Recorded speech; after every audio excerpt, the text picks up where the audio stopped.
YouTube. It's been a while, very long while. Car is yellow now, as you can see. I'll update you guys about that in a bit.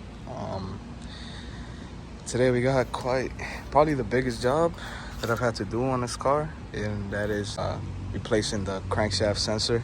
Don't know what the fuck I'm doing, but I'm gonna try to get this done as quick as I can and as efficient as I can. Alright, so update. I loosened the alternator, power steering pump, took out the belts, took out the valve cover obviously, and just took off the pulley. Kind of easy. It was really surprised me, just wiggled right off. So I might just give you a quick rundown of what is it you have to do exactly. I already replaced the sensor. There's a new one right there. It's not as difficult as it seems, honestly. Just to give you a quick rundown. So obviously take off your wheel first. You don't have to remove the power steering bracket or the alternator, you just have to loosen them. The way you loosen them, there's this bracket right here for the power steering, and there's that bolt right there for the alternator. That was a bit tricky because you can barely see the bolts, but I'll try to show you like as best as I can. Look over here, this bracket, that's the first one right there. That one's gonna be directly under this pulley. If you feel for it, you will for sure feel it. But there's these two 10 mils right here. Sorry. There's these two 10 mils right here. One there, one there. You just have to loosen this one. That's the one that tensions the alternator. And then there's another one that's on the bracket, but it's at the bottom. You can see that one right there. That's the bolt. That was the most tricky one. It took me a minute to find that. But after that, obviously, loosen your grounds to the alternator. Take off all of your spark plugs. Oh yeah, take off your spark plug wires and all of the valve cover bolts, and you should be able to remove the valve cover. Don't forget to unplug that and this right here, and this ground right here that goes to the valve cover. You might struggle with this if you still have power steering, because this little hose is kind of in the way. But I believe that's pretty much it, and I'll get back when I'm done, I guess. The way you remove it is you'll just loosen the tension bolt, which is that one right there, as you can see right there, and it should just come loose. That's it. Currently right now it is day 2. Car is fucking filthy. I've been stuck, as you can see. The timing belt does not want to hold tension. It still has some slack. So I know that the belt is supposed to have some slack, but I feel like this is way too much. I asked around on a few group chats, and I did some research on forums. Couldn't find anything really. This one dude though on YouTube has a great prelude, a Trey something.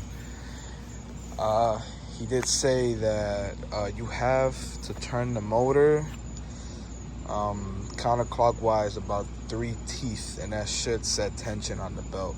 First time doing this shit, but where I fucked up was actually that I have the motor set at top dead center right now, as you can see, but I turned the motor clockwise.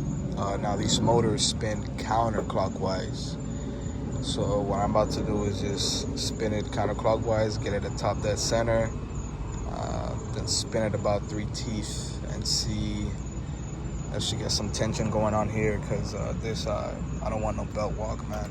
This belt been on here for almost 12,000 miles now, and shit looks fucking new. I'd like to keep it that way. Boom. Alright, so turns out that did work. Belt is tensioned way more than it was before. So just a quick overview. What you do, make sure the engine is at top dead center. Make sure you turn it counterclockwise, because these motors do spin counterclockwise. And then once you're at top dead center, you're gonna spin about 3 teeth counterclockwise again, and then you should feel the belt tension up And there you go. Now I can start putting, I wouldn't say everything back together, but most of the stuff back together. I might just dug it out and try to get it started tonight and see. And hopefully that sensor will fix the misfire, bro, because it was just crazy. All right. We got the cover on right there.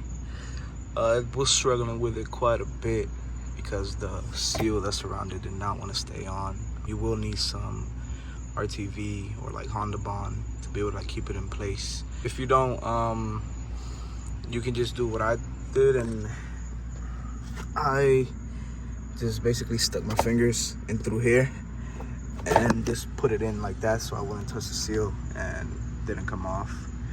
But it's on now. Just put that cover back on. All that's left to do is just put the pulley.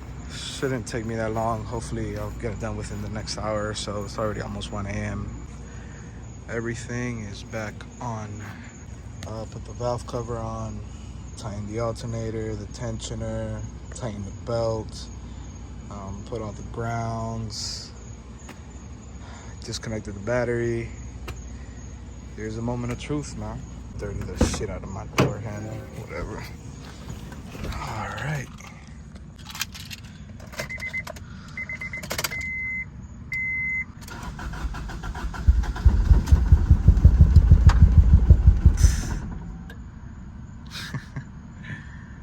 It's like I didn't even change anything. Well, at least I know I did everything correctly. All right, anyways.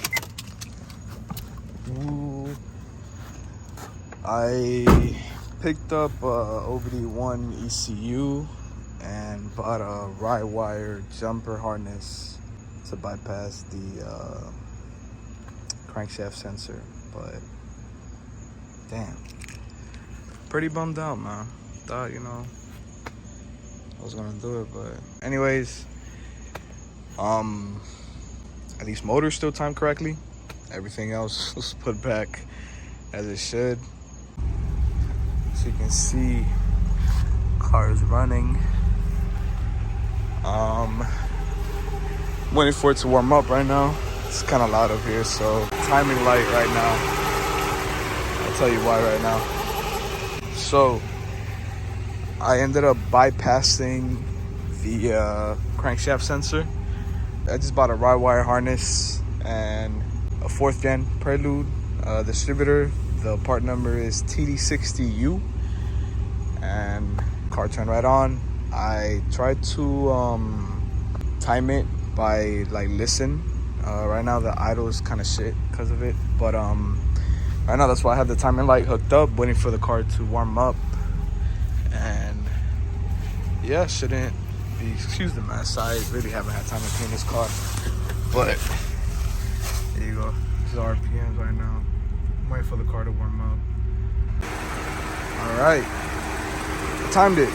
Damn, that was a lot easier than I thought.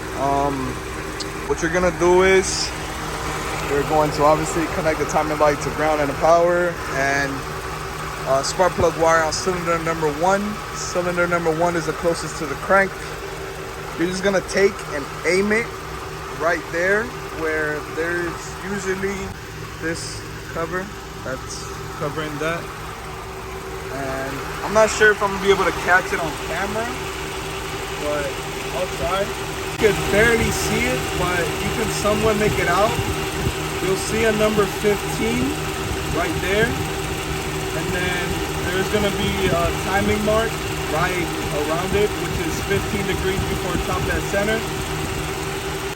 Then after that, what you're gonna do is make sure the distributor is loose and just move it forward or backwards. I believe closer to the firewall is advancing, closer towards the radiator, I guess, is retarding. So right now I have it literally set exactly at 15. Car's idling a lot better now. But what you wanted is around, I believe it's 700 to 800 RPMs. I'm pretty sure I'm at 700 right now, which is pretty good. Gonna go for a test drive. Gonna go for a test drive now and should be fine. All right, here goes a little pull.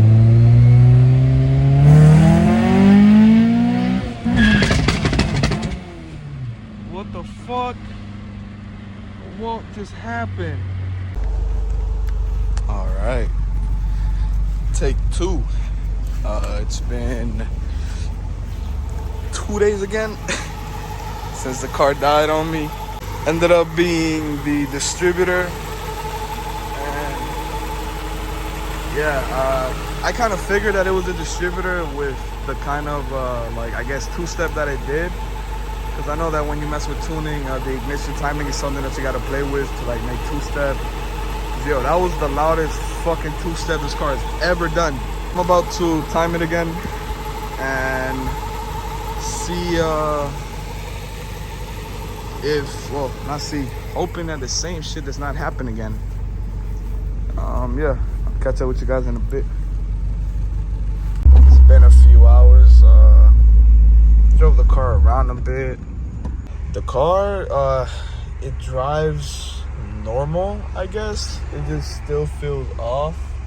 I haven't really, given it the beans yet because of what happened last time. Nice.